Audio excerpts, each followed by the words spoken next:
Fala pessoal, beleza? Sejam muito bem-vindos ao canal de resenhas dos Perdidos no Tempo.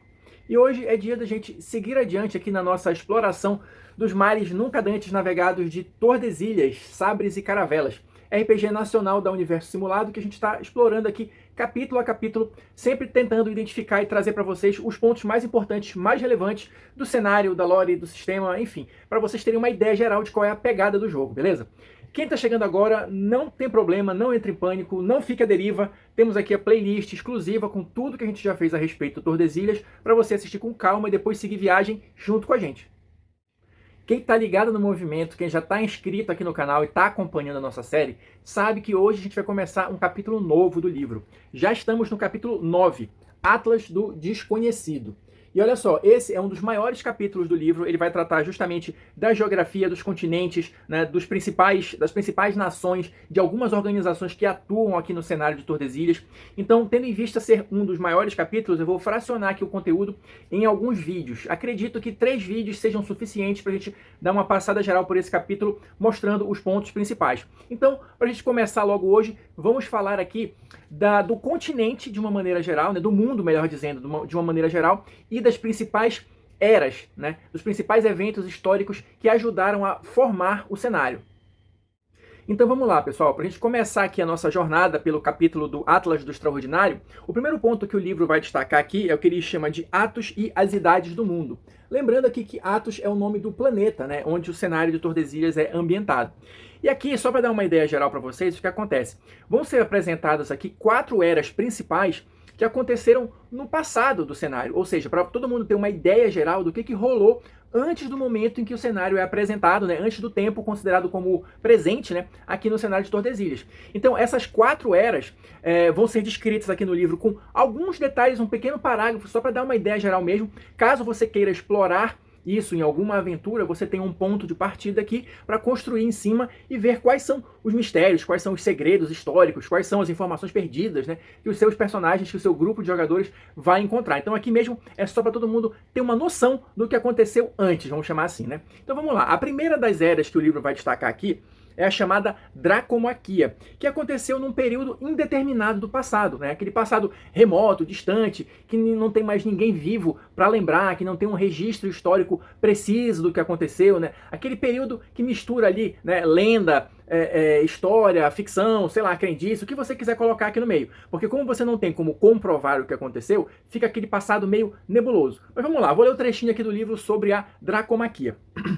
Quando os 3 deuses, só lembrando aqui, a trindade em Tordesilhas é composta por Mitra, Beuzebu e Branwen, tá? Então, na Dracomaquia, esses 3 deuses, né, caminhavam pela Terra para enfrentar as hostes de Leviatã, proteger os mortais e fundar Atlântida. Então, esse é o mais distante, né, que a história ou as lendas de Tordesilhas conseguem registrar. O segundo período que o livro vai destacar aqui é o que ele chama de Antiguidade Clássica. Vou ler o trechinho aqui para vocês. Período onde os descendentes da Atlântida se espalharam pelo mundo e fundaram as primeiras civilizações até que 3 grandes impérios se consolidaram em Alexandria, que é um dos grandes continentes aqui. Vamos falar sobre isso ainda nesse vídeo, né? Então, quais são esses 3 impérios? Nitânia, pertencente aos humanos, Scalon, os domínios feéricos, e Ducaderon, lar dos ébanos. A rivalidade entre esses 3 impérios acossou a tragédia com o despertar dos dragões que teriam devastado a Terra, não fosse pela segunda vinda de Mitra, reencarnado em Dirceu de Versalhes. Lembrando, né, acabei de falar, Mitra é um dos deuses aqui da principal trindade de divindades, né? Não tem outra maneira de falar, aqui de Tordesilhas. Então, segundo a história que eles contam aqui, essa segunda vinda de Mitra teria justamente impedido que o mundo fosse destruído pelas ações, pelos conflitos entre os 3 impérios. E na sequência, a gente já vai para a chamada Era das Trevas, né? Também conhecida como Idade Média. Começa com a desagregação dos 3 impérios, fragmentados em miríades de pequenos reinos que nasciam, cresciam e morriam tão rápido quanto pingos se deitam em uma tempestade. A Santa Igreja de Versalhes foi a única instituição que manteve seu poder, levando a Inquisição e o Grande Expurgo para toda a Alexandria. Então aí a gente já tem uma ideia mais ou menos de como foi o desenvolvimento, né, em termos macro, vamos chamar assim, né, dos impérios, dos continentes e dos reinos até a chamada Era das Trevas ou Idade Média. E o quarto e último período, que é onde o jogo está localizado, é o chamado presente, né? É conhecido aqui como Era das Luzes, tá? Começa com a conquista de Amon, doravante chamada de Santa Lúcia. A navegação pelo Mar do Meio foi possibilitada, reatando antigos laços entre Ocidente e Oriente. O comércio de especiarias se restabeleceu, mercadejando itens mágicos que causavam frenesi aos abastados do continente. Afastados dessas rotas comerciais, Lusitã e Castélia, que são dois dos reinos aqui, se lançaram ao mar em busca de riquezas. Assim, teve início as grandes navegações, uma era de descobertas, onde piratas sanguinários governavam o oceano, buscando ouro ao preço de sangue. Ou seja, de uma maneira bem rápida, bem sucinta, né? Dá para ter uma ideia geral dos períodos pelos quais esse mundo, né, passou, e claro, a gente consegue fazer algumas correlações com a história que a gente conhece, né? O Tordesilhas, de uma maneira geral, até mesmo pelo nome, né, ele é repleto, ele é cheio de referências históricas, né, tanto da história mundial quanto da história do Brasil. A gente vai ver algumas coisas aqui ao longo da leitura do livro que vão remeter isso, né, para quem ainda lembra, né, dos tempos de escola e tal. Tem algumas informações ali que com certeza vão despertar algumas memórias do que a gente aprendeu estudando história. Seguindo adiante, o próximo tópico que o livro vai destacar aqui é a geografia do impossível, olha só, que é onde justamente a gente vai dar uma passada por todos os continentes, né, de Tordesilhas, né, do cenário de Tordesilhas. E aqui, olha, só para mostrar para vocês aqui o mapinha, né, tem uma versão maior, né, para você usar na sua mesa e tal, mas aqui já dá para ter uma ideia que também o mapa de Tordesilhas foi inspirado no mapa mundi que a gente conhece, né? Então a gente tem aqui mais ou menos, né, o que seria o equivalente às Américas, África, Europa, Ásia, Oceania, até aqui o continente gelado, né? Então tudo está mais ou menos representado aqui com as devidas referências e alterações, claro, para tornar isso um cenário de fantasia, né? Então, vamos começar a nossa viagem por essa geografia do impossível, destacando algumas informações sobre cada um dos continentes. Começando aqui, olha, detalhe, antes de eu começar a falar especificamente de cada um deles, importante comentar isso aqui. Por cada parte que a gente passar aqui no livro, né, cada um dos continentes, a gente vai ter algumas informações básicas, gerais aqui, né, e uma tabelinha aqui no final, tá? O livro, como um todo, ele é cheio de tabelas, mas para que serve isso? Se você estiver precisando de uma ideia sobre uma trama, um gancho de aventura ali, para se passar naquele continente, por exemplo, você pode utilizar aqui essa tabela tanto para sortear, quanto para escolher a ideia que mais lhe agrada, ou que mais se encaixa ali com o que está rolando na sua aventura, na sua campanha. Então, isso eu acredito que seja uma ferramenta bastante útil e também uma forma até de despertar a sua curiosidade, além das informações do texto, para explorar todos os continentes, todas as principais regiões aqui do cenário de Tordesilhas. Então, agora sim, para a gente começar a comentar um pouquinho sobre cada um dos continentes, vamos ver aqui algumas informações que o livro traz a respeito de Alexandria. Olha, só mostrando aqui novamente para vocês, Alexandria vai ser esse pedaço aqui, nessa parte equivalente mais ou menos ao que a gente conhece aqui no nosso mundo como Europa. E isso também se reflete em alguma medida nas informações que a gente vai ter aqui sobre o continente. Olha só, o Velho Mundo. Um aglomerado de civilizações jovens e competitivas erguidas sobre as ruínas de um mundo antigo e perigoso. Um pequeno pedaço de continente cuja prepotência exporta suas disputas para todos os cantos do globo. Ou seja, o Velho Mundo, Alexandria, vai ter essa postura, né, de arrogância, de prepotência, de colonialista. São nações, né, são povos eminentemente colonialistas, expansionistas. Então é assim, é como se o continente vivesse ali numa eterna tensão entre as nações ali que podem entrar em guerra a qualquer instante e ao mesmo tempo eles mandam aí suas diversas naus, seus diversos navios em missões de exploração para usufruir das riquezas de outros países e também estabelecer novas colônias. Nada que a gente não tenha visto acontecer no mundo real, infelizmente.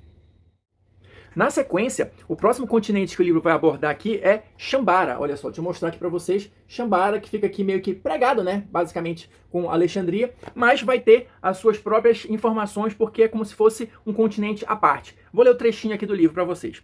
Shambara.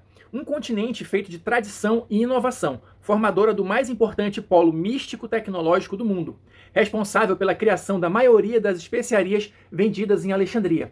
Shambara, ele tem uma subdivisão, esse continente. Então ele vai ter aqui uma área, né, conhecida como Oriente Médio, né, que é aquilo que a gente está imaginando já aqui, né? Terra de gênios, sultões, areias vivas, né, tempestades, né, de vidro, aqui uma coisa diferente. O reino de Al-Sherazade, ou seja, aquela coisa ali meio Mil e Uma Noites, meio deserto, Gênio da Lâmpada, esse tipo de coisa, né? Só pra gente ter uma ideia geral, tá? Não que necessariamente você vai precisar utilizar isso nas suas histórias, mas só pra dar aquilo que já tá no nosso imaginário.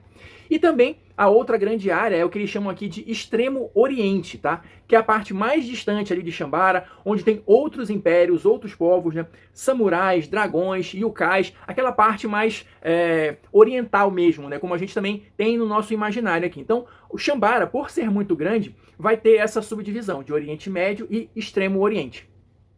O próximo continente que o livro vai trazer é esse aqui, olha, é o Magnum Caos. Esse aqui eu achei bem interessante de fato, porque olha só, se vocês perceberem, é como se fosse um arquipélago ali, né, um aglomerado de ilhas e tudo mais. Mas o que o livro vai dizer aqui sobre esse local? Na verdade, o Magnum Caos ele começou com pequenas ilhas que foram de fato crescendo. A massa de terra foi crescendo e é um local repleto de fenômenos bizarros. Né? Então, como o próprio livro coloca aqui, olha, desertos de ferro, lamaçal de neve, floresta de cogumelo, tempestade de carne, nuvens de diamante e todo tipo de bizarrice que você possa imaginar acontece lá e acontece com frequência. É um local que está em constante mudança e em constante expansão. Então, o que começou com pequenas ilhas, hoje já são ilhas grandes e provavelmente o que os estudiosos, né, aqui do cenário indicam é que um novo continente está se formando. Então, com o tempo, essas ilhas todas vão se aglomerar num novo continente.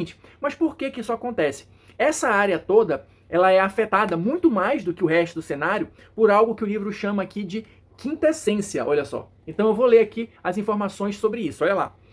O mundo de Atos foi criado pela quintessência, uma poderosa energia criadora que formou todo o universo.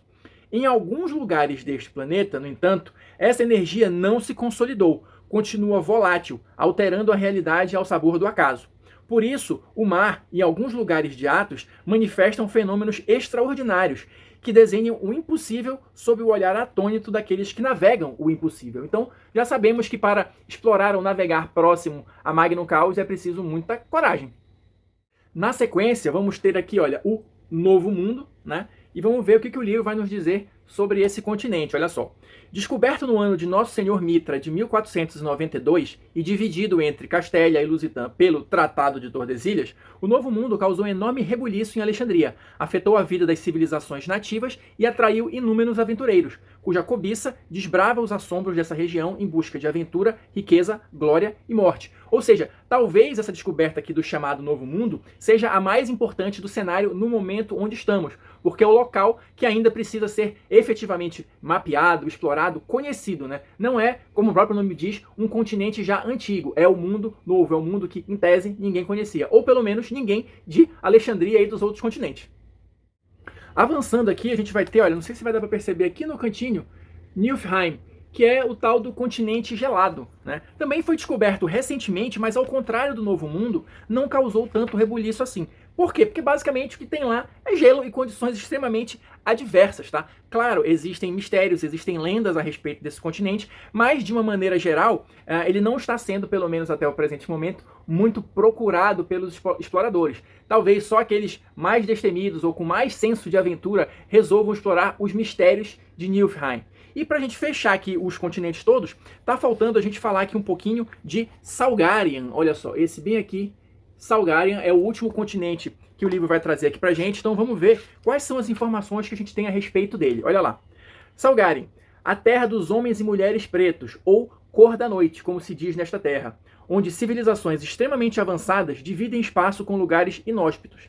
Salgarian é o repouso de segredos dos tempos idos, de sorte que conhecemos muito do seu litoral e nada sobre o seu interior, onde ruínas milenares, compostas por mistérios, tesouros e perigos, aguardam serem descobertas. De uma maneira geral, todos os continentes aqui de Tordesilhas, mesmo os mais antigos, têm ali os seus mistérios, têm os seus ganchos de aventura, têm as suas áreas de interesse. Então eu acredito que seja algo bem interessante você, de fato, explorar esses continentes, né, e descobrir quais mistérios eles podem revelar. E só para a gente fechar aqui o conteúdo desse primeiro vídeo, se a gente está falando de um jogo basicamente de exploração naval, de piratas e tudo mais, Claro que a gente tem que comentar aqui também um pouquinho sobre oceanos e mares.